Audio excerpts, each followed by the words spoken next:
Welcome to another exciting episode of the Business of Digital podcast, featuring your hosts, Matt Siltala and Dave Rohr. Hey guys, Matt Siltala here alongside Dave Rohr. How's it going, bud? It is officially 2020 when we're recording this, so it is going well. We all made it through the new year.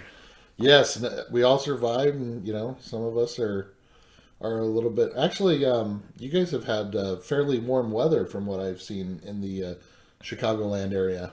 Yes, we've had more days above 50 than we've had snow this winter. And today is about almost 50 degrees, and it's early January. Very unusual.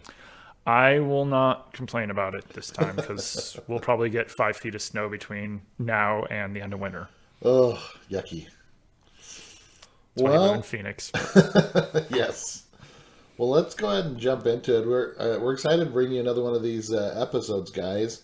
Today we're going to be talking a little bit about company security, and this is always a fun topic because the thing that got me whenever we were talking about this topic, Dave, was the churn rate in our industry of like what we consider a person that's like a long time veteran in our own personal agencies. Like if a person works for you more than a year or two, or it's almost unheard of that they're with you 5 years or even 7 years and things like that. It got me thinking about just because the amount of people that you go through and just the cycle that is in this industry, how you keep company assets secure, how do you stay on top of that, how do you do the things that need to be done to make sure that, just 50 random people out there within a couple of years don't have access to like all your socials and really screw you, especially if they leave in circumstances maybe that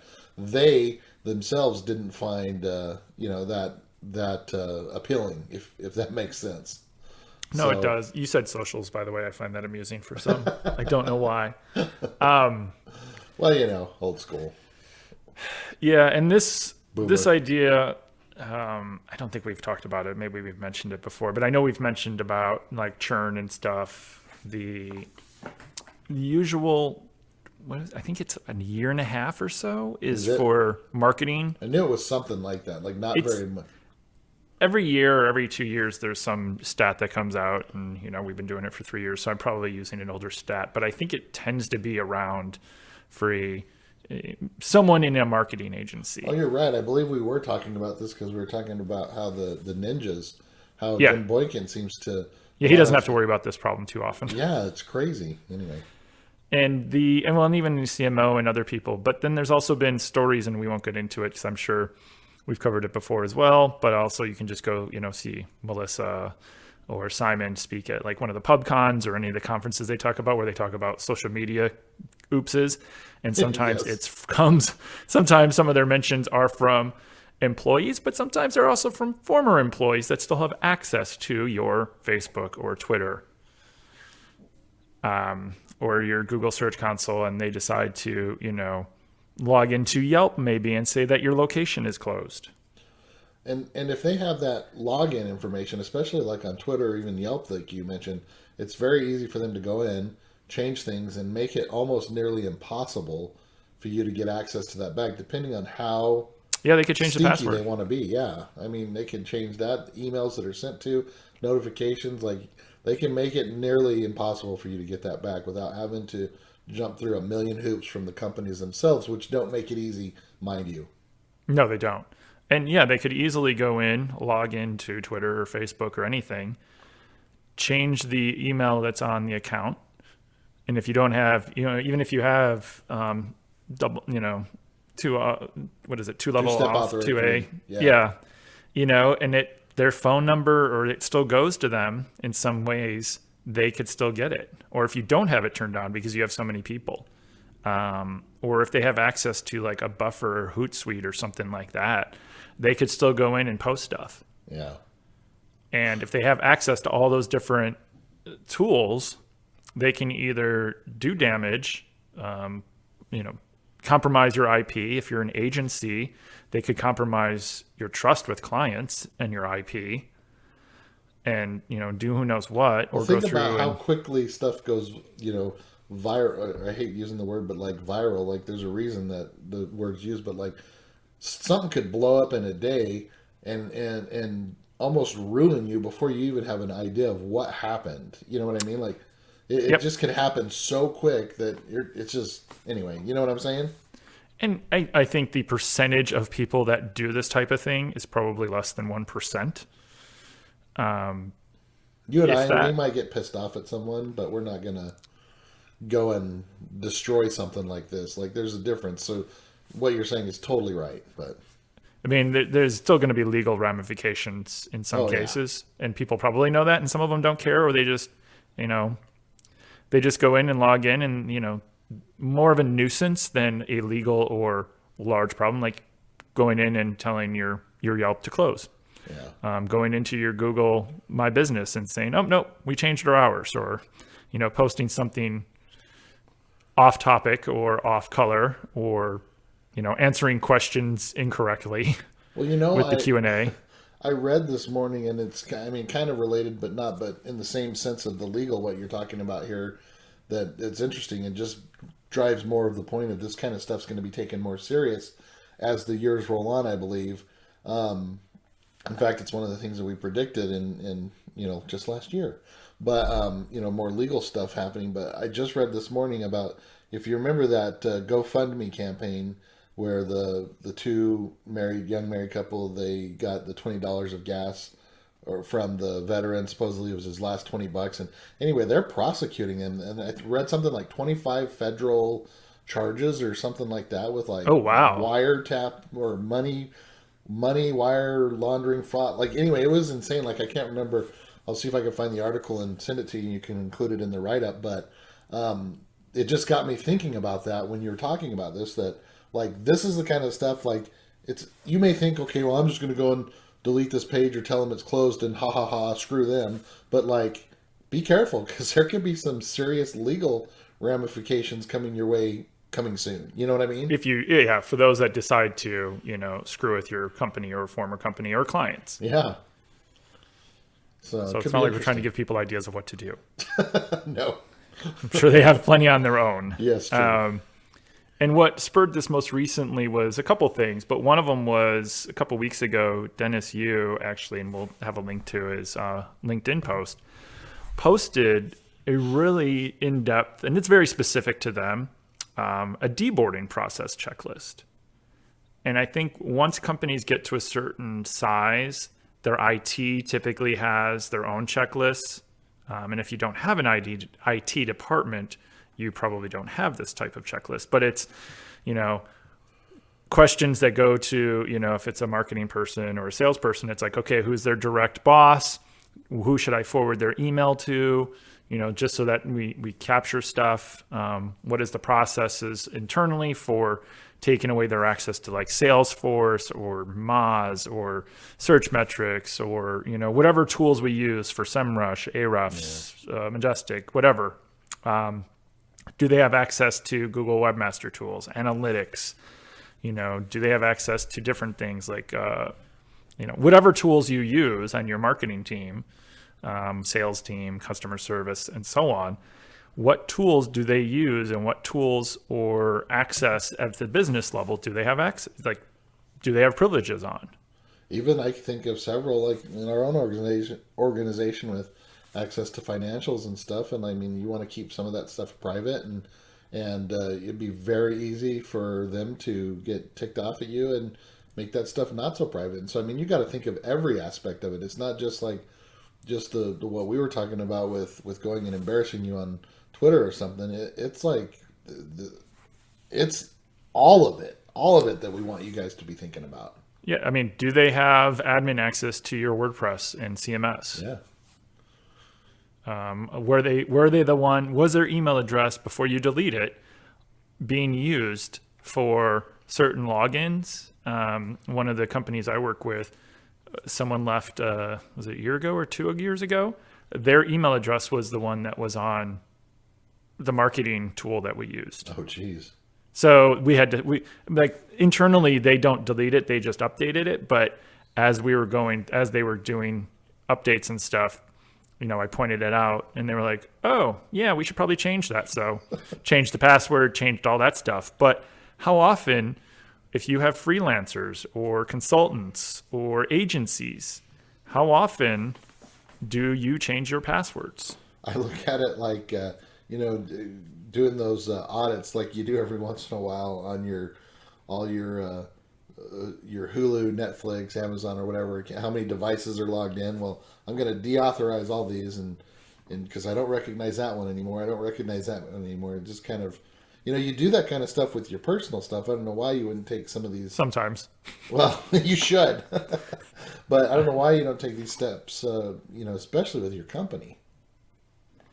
I think everyone's just busy and you don't think about it. But I think So if you have an onboarding process, keeping track of who's given access to what and doing audits of what tools you're using, which tools you've had access to. Everyone works a little bit differently. I worked with an agency in the last 2 years where they would add me to something and then text me the password. They never put passwords in an email. Or there was a shared document that I was granted access to that had logins and such like that, through the internal systems, then I could get access to and then use that to get access to other things. But at any time, they could kick me out. Yeah. Because I had my own login and my own email address and everything else like that. And but I've also had people, just grant me like God access to their analytics and stuff as soon as we're on a phone call. Yeah. And then I look in the number of people, and like one of the first things I ever always do is go, how many other people have access to this level? Yeah. And it's scary. It is, and it makes me laugh. It makes me think back to 20 years ago, and hopefully we've come a little bit since in company security since these days. But back when I used to work at a school district, and it was funny, very easy to figure out the teacher's password for their computer when you need to log in to fix something, because most of the time they had it on a Post-it note right on their computer screen. Right on their desk or under the keyboard or, yeah. Anyway, so I don't know why. I just thought of that, kind of funny. But so besides this list, and that we're going to give you a link to, just this deboarding list that Dennis Yu has put out there so graciously, what other options or what other ways do you think people should go about this process, Dave? I think keep a list of contractors, agencies, freelancers, employees, whether you're in-house or anything, and who has access to what.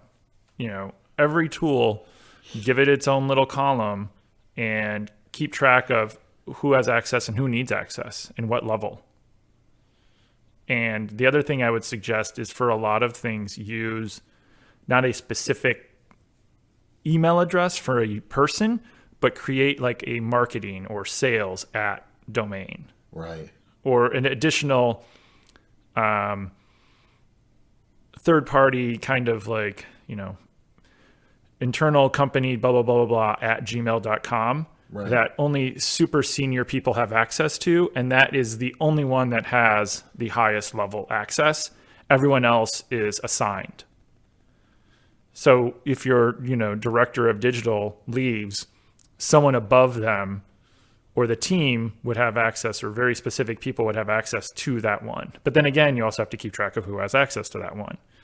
And you can't allow your team to go, well, I know you always need this report every month and you don't have the level of access, so here's the admin access. And that's what happens. Yeah. And then suddenly everyone has that password. How many people have it, yeah. Or that credit card. Oof. Yeah, well, yeah, that's the other thing. It's like, who charged this on this one? I don't know. Yeah.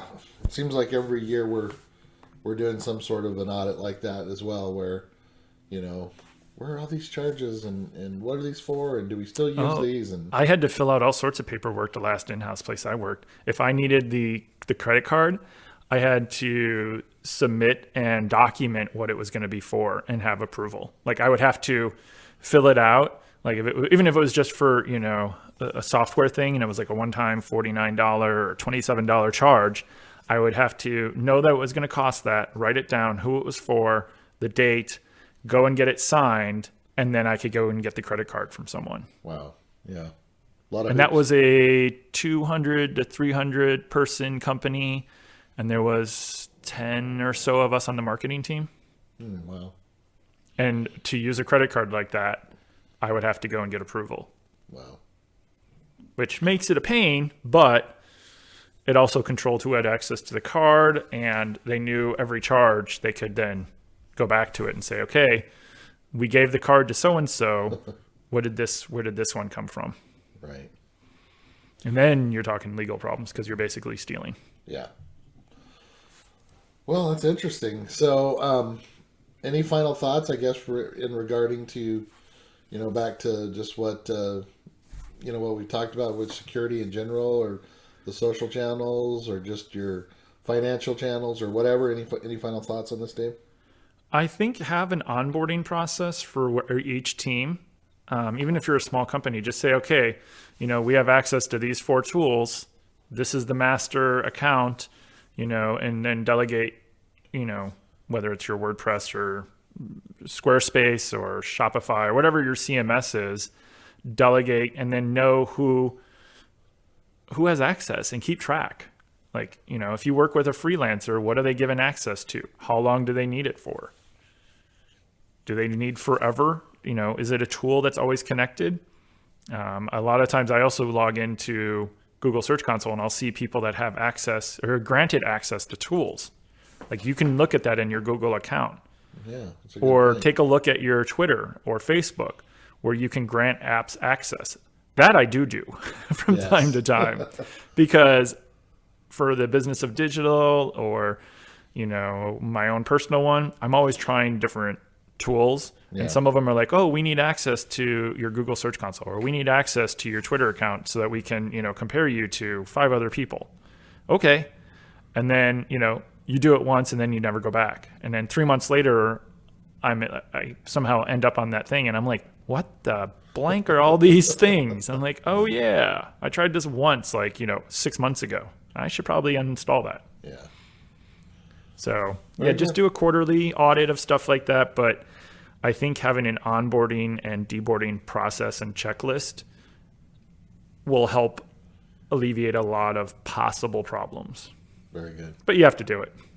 Yeah. And it's a pain. It is. And it's one of those things where all of us in this industry, we're busy all the time. And you're like, do I really need to spend time on that? Well, think about how much time you're going to spend putting out that fire. Heaven forbid if it happens. Someone goes out there and does something stupid, posts something that you don't want, whatever. That's going to take you a lot more time than the little bit of time or inconvenience it's going to take once a quarter to go and do these kind of little audits and just take care of yourself that way. So those are my final thoughts. Dave shared his. And so for Dave with Northside Metrics, I'm Matt Siltala with Avalanche Media, and we thank you guys for joining us on another one of these Business of Digital podcasts. Thank you, guys.